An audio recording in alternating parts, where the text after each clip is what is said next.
I was driving through eastern Washington on some state roads late at night. There were no rest stops or cities, but I had done the route enough times to know exactly where the best places to stop were. About every 40 miles, there were these massive dirt areas where you could park. So it got to be about that time, and I pulled over in one of those spots and called it a night. I closed my blinds and laid down and watched something on my phone. After about an hour, I hear someone trying to open the driver's side door. I haven't heard any vehicles on the road the whole time, and I'm parked, but I get up and peek out at the curtain. As I'm looking out into the blackness of the driver's side window, I hear them. They're trying my side door.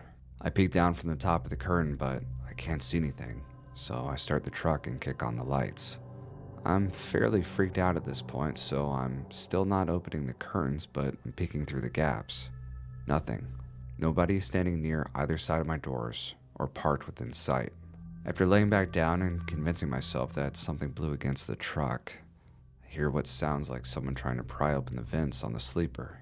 The door handle starts clicking again and the truck starts shifting like someone's climbing on it. I hit the alarm button in the sleeper, hoping to spook them off. It does nothing but add to the noise of the door handles and fingers tapping on the windows and chassis. Then, suddenly it stops. There were a few moments where I can only hear myself breathing and my heart pounding before I hear another truck approach and drive by. I spend the next few hours waiting for whatever it was to come back, but it never did. In the morning, I couldn't find any footprints or damage to my truck, but on every window were tiny, human-looking handprints.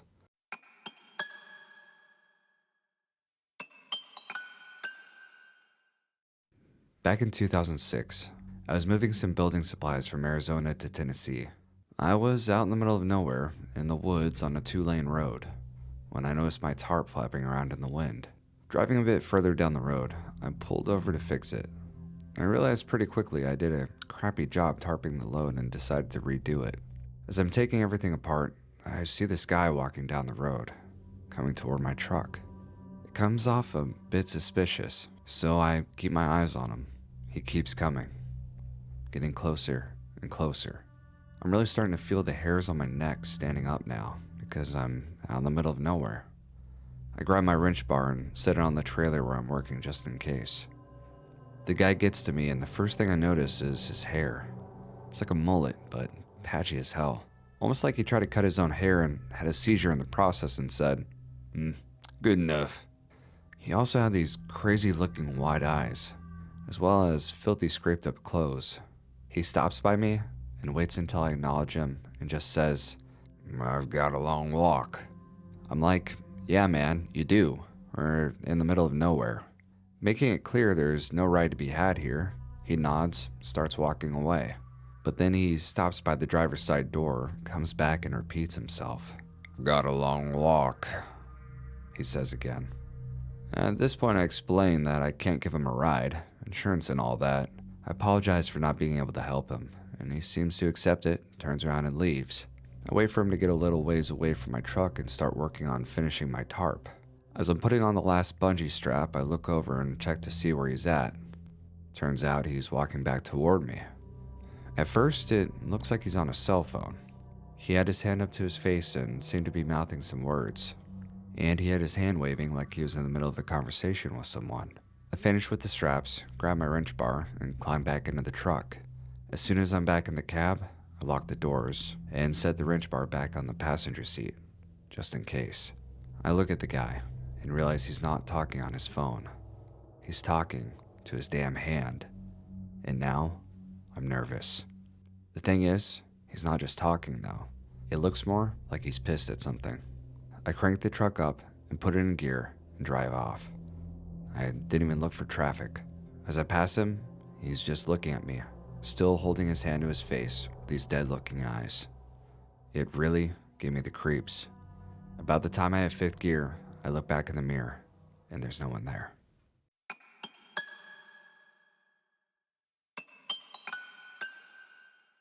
I spent the past 4 years driving every day and night to work. I was in a pretty rural part of Mississippi, somewhere between Clarksdale and Greenwood. It's all 2-lane highways for about 250 miles. The weather had turned pretty sour that night, so I called my wife as soon as I made it to a safe area. I had already been working for about 14 hours when I got in the truck, so I'd eaten dinner and gotten some coffee to stay awake. Now, if you've never driven through flatland farmland at night for 100 miles, it's very fatiguing and spooky on any given night. I had driven maybe 30 miles out in the farmland when hail started bouncing off my truck. Being a Missouri native, I knew hail meant there was probably a tornado nearby, so I pulled off to the side of the road. I'm in the middle of nowhere, and this massive storm coming through begins to put me on edge. I start looking for the tornado, expecting it to pop out at any moment. I rolled the passenger window down and shined a bright flashlight into the night. Nothing. When I turned to the driver's side, my entire life was shook. I locked eyes with a guy who had his face pushed up against the glass. He was grinning ear to ear. I screamed, and he was gone. I slammed the truck in a drive and took off. That night, I pulled out the SD card from my security cameras. I promise you, this guy never popped up on my front or rear cameras. I've always played it off like it was my imagination, but I will say, I don't drive through Delta in the dark anymore.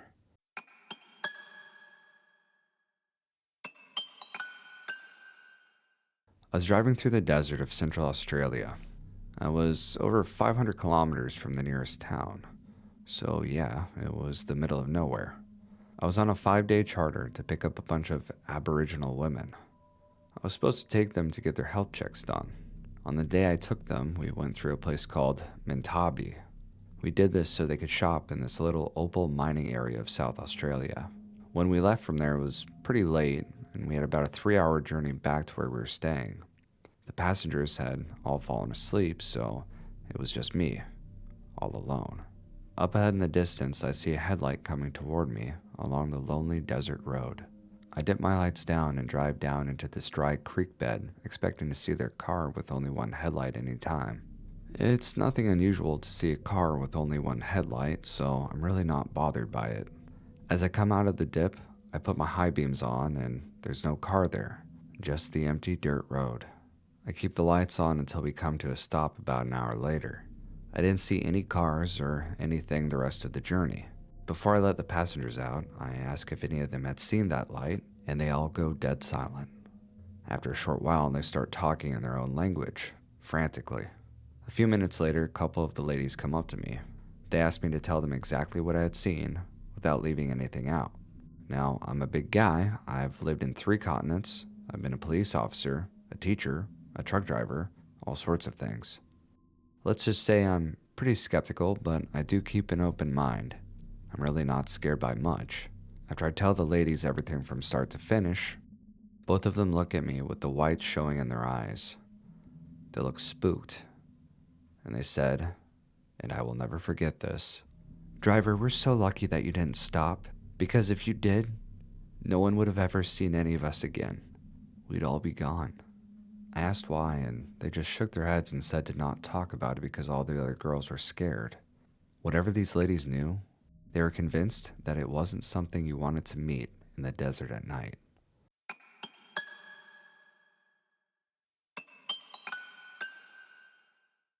One time I had to drive home from DC to nowhere, Kansas after getting out of the military. I didn't have anything but my car, some clothes, and my late grandpa's old service revolver. I couldn't leave base until about 5 p.m., which put me in West Virginia after dark. My GPS decided to transfer me through some back roads. While I was back there, it just quit on me. No cell phone, no GPS, and it's dark in the boonies. I figured I'd call it a night and find my way out in the daytime. I pull off the road, lock my doors, and get some sleep. I was just starting to doze off when I hear footsteps on the gravel. I perk up, and it's definitely something on 2 legs, and it's getting closer. I fumbled to get my sidearm while trying to peek through the shade to see anything. Black. There's nothing. All the wildlife is silent, and I hear footsteps circling the car. Soon, the back passenger handle pulled, then the front, then the driver rear, the hatch. Silence. I'm hoping they'll think it's just abandoned. I pull back the hammer on the revolver, and as soon as it clicks, there's pounding on the hatch glass. I rip the sunshade down and see a man in an open plaid shirt just going to town on my window with his fist. He had eyes that I've only seen on a rabbit right before slaughter. We locked eyes and we both just started screaming. Not even words, just straight screaming. So I shout back and tell him I'll blow his head off if he doesn't leave. He takes off to the rear of the car.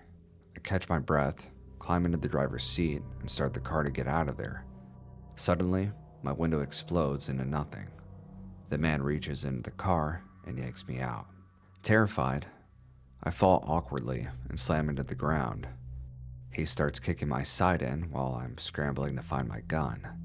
This is when something you'd never expect to happen happens. From seemingly out of nowhere, this random middle-aged guy comes charging out of the woods and decks the guy. They tussle a bit and I find my gun under the car. Crazy guy 1 runs off and I draw down on crazy guy number 2. He puts his hands up, asking me to not shoot, and he seems to be pretty rational. I ask what he's doing out here and he says, "Well, I'm not out here f***ing spiders." He then explained he's out there on vacation in a cabin and heard screaming and came to help. I thanked him and got out of there, found a Walmart a few towns over, and slept under a street lamp. I called my dad the next day to tell him I'd be late because I had to replace a window and explain to him what happened. When he heard the spider thing, he laughed and made a joke about how his dad always used to say the same thing. Now, this is where things get really weird. My grandpa died before I was born. I'd never seen a photo of him aside from a service photo when he was about 20. So I get home and I go put my grandpa's gun back in Dad's lockbox. I almost crap myself when I see a photo. It's my dad and the guy that saved me, down to the clothes. I flipped it over and it's got my dad and my grandpa's name in 1990 on it. So I asked my dad about the picture and he says it's special because that was taken the morning of Grandpa's accident. I'm not saying I believe in ghosts, but it's a really crazy coincidence that the guy who saved me from a tweaker is a dead ringer for the guy whose gun I was trying to grab to protect me.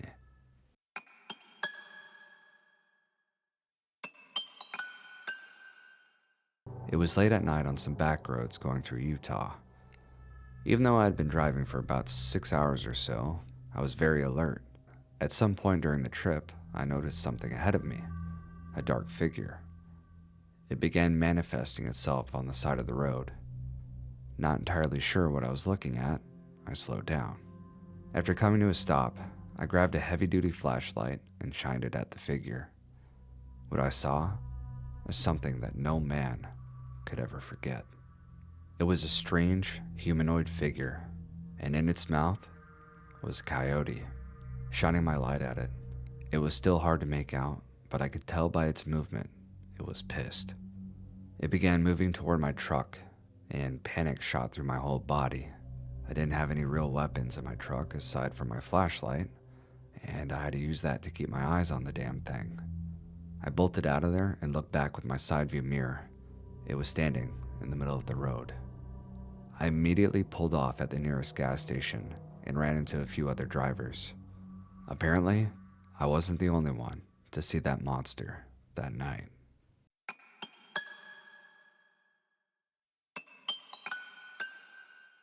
One time I was heading from Tucson, Arizona up into Salt Lake City, Utah. Well, this was a few years ago when the main highway had been taken out in a flash flood.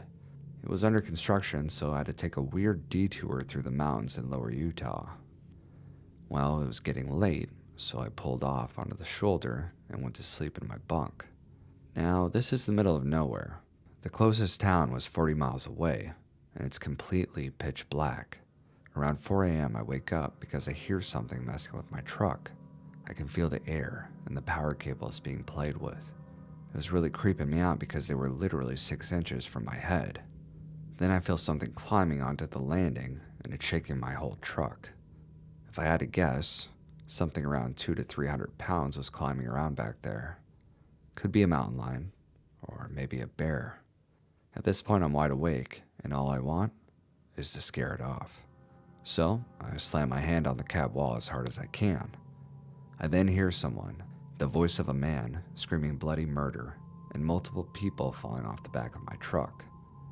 I then hear about 15 other people all around yelling. I climb up front, turn on my lights, and illuminate a squad of Army reserves doing their midnight ruck march and capture drills. Turns out these guys are supposed to find an abandoned truck and secure it for the midnight drills. We all had a laugh, but still, sometimes I feel my truck moving while I'm asleep.